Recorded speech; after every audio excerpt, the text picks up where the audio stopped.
Hi, I'm Nathaniel McGee, and this is my AEP855 Module 4 KESA project. For this project, we were asked to interview our administrator and ask some questions of them.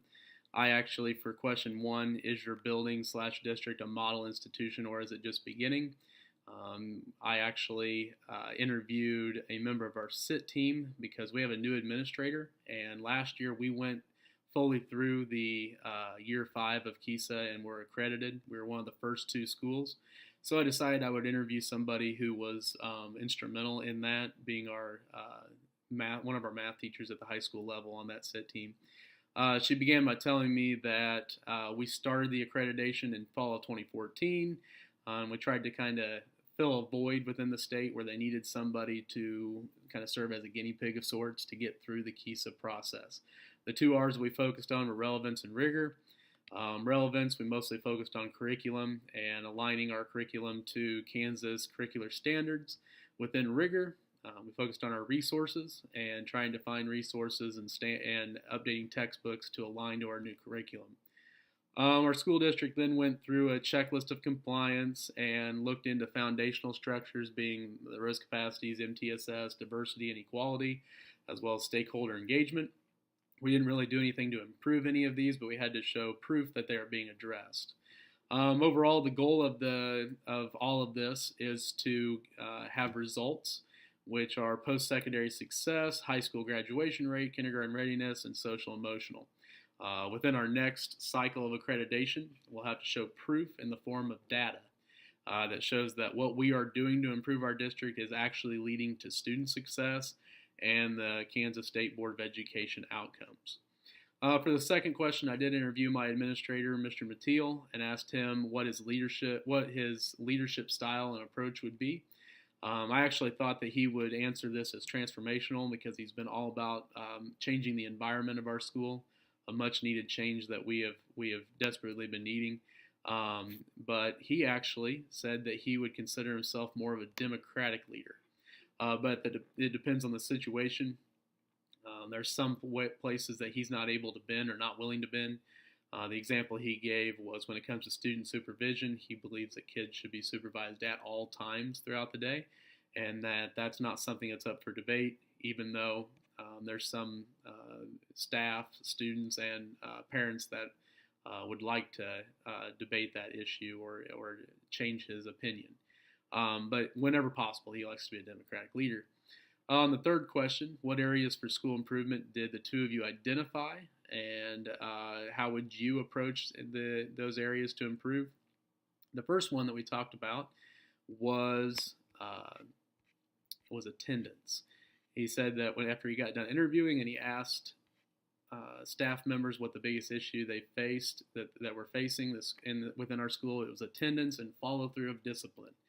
And so he made it a goal to make attendance not be an issue this year. And because he has made this a goal, we've actually seen fewer kids on the ineligibility list this year. We're at about a third of what we normally see at this time of the semester. And so kids have better grades, and I think it's largely due to the fact that they're in school. His policy, I think, is working really good, and it would be something that I think I would find valuable to implement. It is a 5 excused or unexcused absences per semester policy. And so the only way a kid can miss school and it not count against them would be a school-related function like an FFA trip or band, Scholars Bowl, or a field trip. And so it kind of treats the kids more like they're employees and gives them 5 personal or sick days per semester, and that's it, and holds them to that. And he has had some backlash on it. So I feel like as far as attendance, the standards that fit this would be Standard 10, school improvement, with letter A, seek to make school more effective for each student, teacher, and staff, families, and the community. I think to have an effective school, you have to have a high attendance rate. I think that's the only way that a school can be. That I don't think there's any way that a school that has students missing 10 plus days a semester can possibly be effective for that student or that family in that regard. Letter B of Standard 10 as well. use methods of continuous improvement to achieve the vision, fulfill the mission, and promote the core values of the school. Our ultimate goal of our school is much like most every other school, is to make kids college and career ready, make them ready for the next step. And I think that attendance is a massive issue within adults, and so holding kids and implementing the standard of being on time and in attendance at each and every day is something that's very useful for students as they take the next step. The second issue that we talked about that our school is facing is one that's probably very familiar to most schools, being our students' mental health. We've got a lot of students that are carrying some mental health issues that many people aren't even aware of.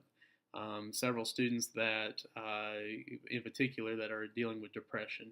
And so I think Standard 5, letter A, is what we really need to implement, and it's build and maintain a safe, caring, and healthy school environment that meets the academic, social, emotional, and physical needs of each student.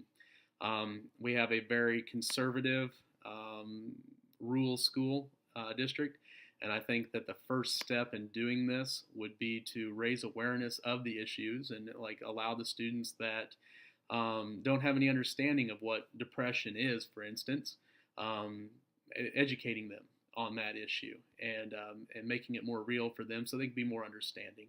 Thank you.